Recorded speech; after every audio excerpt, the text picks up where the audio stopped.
Stephen Kellogg, welcome back to eTown. Good to see you. I have to say that after seeing that short film about you, Last Man Standing, I have a new appreciation for what it means for you to be away from home. It's a big deal. Yeah, I mean, but I think, like everybody, I adore my family, and you just want to, if you're going to be away from them, you want to be doing something useful. Yeah? Yeah. And speaking of high highs and low lows, today was a tough day for you and your family, right? Yeah, I'm on the verge of tears like every minute of this show, just so you know. But sorry. I need to play. It's wonderful to play on a day, but I got a call on the drive here that my wife and kids had all been in a car accident today, so they're okay though. They're okay. Everybody's good. The deer is not doing so okay. The deer is not alive, and even that's a little hard because it's very upsetting to my 6-year-old. Yeah. She's totally broken up about the deer. I have a teenager who's just repressing any trauma, and she's like, "I'm fine. I don't know what the big deal is." I'm like, "Well, you were covered in shattered glass. That would be tough." Oh man. Yeah, it was a tough. But you know, it's a classic example of the tension of doing the job you do, and I just have to say, those of us who have done that, who've been touring musicians with families and kids, toured for years, I can say that all of us are humbled by your particular efforts. Because you do it really well. As I understand it, and I could be wrong, but how often do you send postcards to all 4 of your daughters? Enough so that my wife is like, "Are you sure? Do you need to send them every time? Because our house isn't that big." But I figure when they're in therapy, when they're older, they'll have shoe boxes of proof that I was making an effort, so... Exactly. Yeah. So that's the kind of thing I'm talking about, which is it's putting the rest of us to shame who did not do that. But it's cool. But just full disclosure, like Tuesday is Noelle's birthday. She's turning 8, and a show came up last minute that was a really incredible opportunity. And I mean, you think you're doing a great job, but then I took the gig, and she. Right. Well, I know. See, now you're like, but I want to, the thing is, I want to be real with you about it because I would never want to seem like, I say things to my kids that are, no person should ever say that to their kids, and every day I wake up and I want to be the best dad in the world, and by 9:30 I'm like, I'm not your servant, you guys. Well, if it makes you feel any better, I missed 2 of their births by taking the gig. Yeah. No comment. See, And my kids are doing fine, by the way. They're okay. They are. That must have been hard. Yeah, it was super hard. But the reality is you do, it's a balancing act, and there's lots of uncertainties. I want to mention that your studio record, Southwest, Northeast, you recorded kind of 4 styles in 4 different places, Nashville, Boulder, Woodstock, and D.C., is that right? That's right, yeah. And tell me about why those places and what each one of those places sounded like.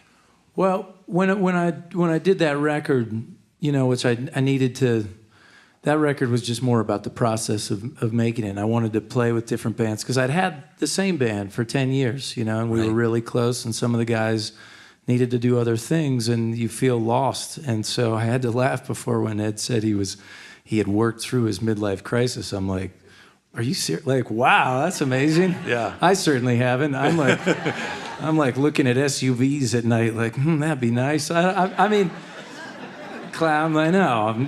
I'm being real. I'm just telling you where I'm at. But yeah, I just wanted to make a record with a lot of different musicians and find some different ways to do it. And they did, and I thought it'd be okay to I kind of did my folk rock thing, and then I did my southern rock thing down south, and my kind of pop thing. And, I just trying all the different genres that I operate in, it kind of got it out of my system. And then when we got to this new record, Objects in the Mirror, I felt like I'd gotten all that needing to be different things out of my system, and I had a real sense, more than I ever have as an artist, of what I'm supposed to be doing. Yeah, so. You settled in with a group of guys in a studio and you made a record in 4 days. We did, yeah. Yeah, it's hard to do. Yeah. They were good musicians. So, I mean, we were just hanging on for dear life in there. Yeah. But they were beautiful musicians. Yeah. And I brought my kids to the studio and I said, like, this is why we're doing this. Like, I need this to work. You know, I mean, that was a Hail Mary of a record, but caught the pass. And there's a book percolating. Yeah. Yeah. Okay. There's a book that's supposed to be out now, but it turns out, Nick, that writing a book is harder than I thought. Yeah. That's okay. It's a journey, right? It's all about the process. And you're a guy, as you've explained, who these creative impulses come and you got to let them out. But you can't control them. You can't say, come on, right? How about now? You know, they come when they come. Yeah. I mean, sometimes you got to pay the rent and you make them come. Yeah. You know? You're like, all right, let me think some more. I can do this, you know. And with the book, I did take a lot of pre-orders for it, so it'll be here in the spring. Like by hook or by crook, it's coming out. So, all right. You know, yeah. Okay, last couple things before we get back to music. Yeah. I mentioned that you had an appreciation for and a desire to play music for our troops in different countries. What happens when you show up and you get some, military transport and you wind up somewhere on a base or on a aircraft carrier or something? What happens next?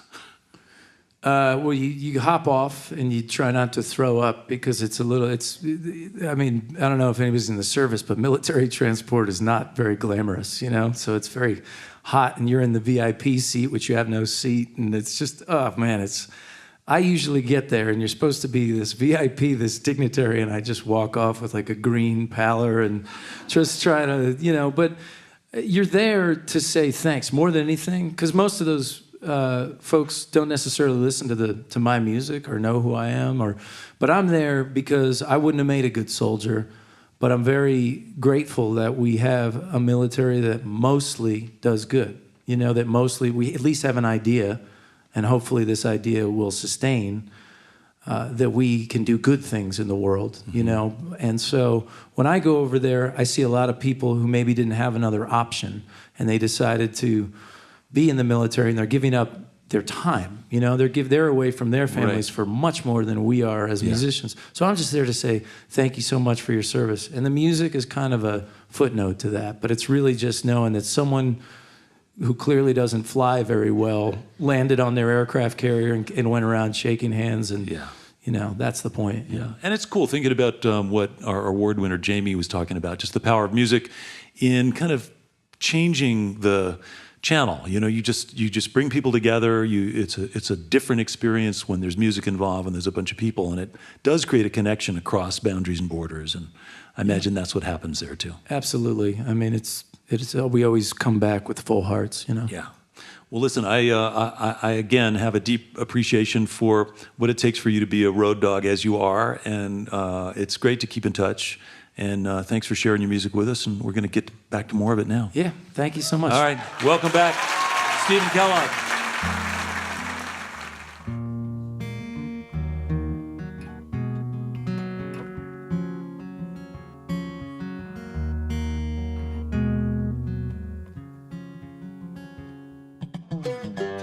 Hi, this is Nick Forster from eTown. If you want to stay up to date with all the performances, interviews, and behind-the-scenes footage, click the subscribe button.